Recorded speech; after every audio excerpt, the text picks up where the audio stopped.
Gibutyag ni Provincial Treasurer Maria Victoria Rodriguez nga gawa sa sektor sa turismo buot ni Governor Corazon Malanyaon nga ilakip siyang programa ang sports development aron dili maengganyo ang kabataan sa daotan nga mga binuhatan.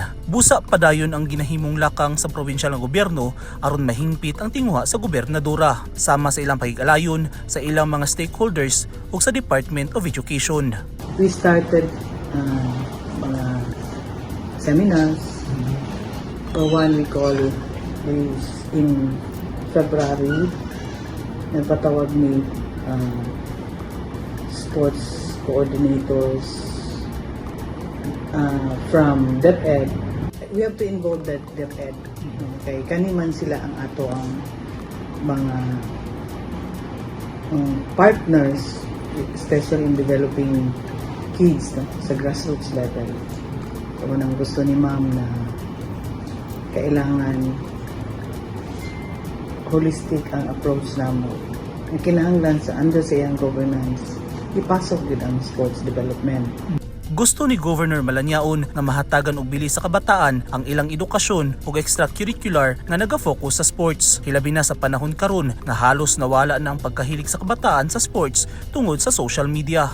Involved bang gud na kaayo sa social media ang mga kabatanunan? Nawala na tong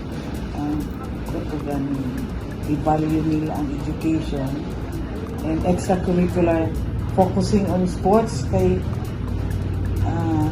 and two, of course, kay balumanta na cannot deny it, peace and order, ang drug problem, isa man po na sa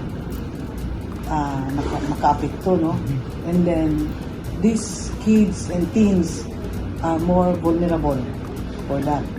So, mao nang gusto ni Ma'am Cora with that intervention.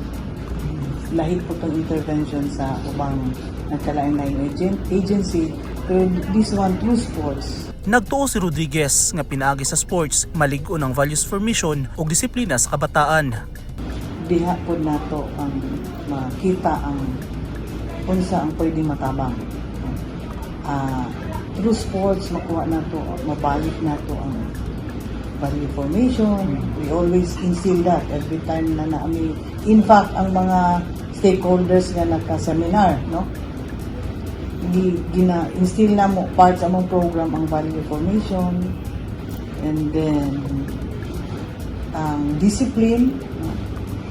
Then kana manggod isa na sa makakuan, right? When we are indulged in sports, diha nimo of course always I will mention ang value gani na value nimo sa kuan sa imong kagalingon. Naglaom ang probinsyal nga gobyerno nga pinaagi ni ining inisyatibo mahatagan og higayon ng kabataan sa Davao Oriental nga mapakita ang ilang potensyal sa lain-laing natad sa sport sama sa basketball ug volleyball. Gikan dinhi sa Mati City, Davao Oriental, Eugene Hinutan, Newsline Philippines. Stay safe.